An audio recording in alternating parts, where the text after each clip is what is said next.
Can a domestic violence homicide be prevented before it happens? Rainbow House Domestic Abuse Services says newly released local data suggesting that recognizing the warning signs early can make a life-saving difference. The nonprofit says its domestic violence high-risk team now has completed its 1,000th high-risk assessment since 2018. It's an evidence-based screening tool that helps officers identify victims at the highest risk of intimate partner homicide. The team now works with law enforcement, prosecutors, and probation officers in Marinette and Oconto counties. Domestic violence homicide is actually the most predictable type of homicide that there is.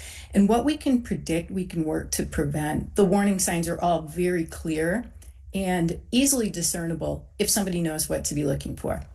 Rainbow House says more than 470 survivors are connected with services through that program.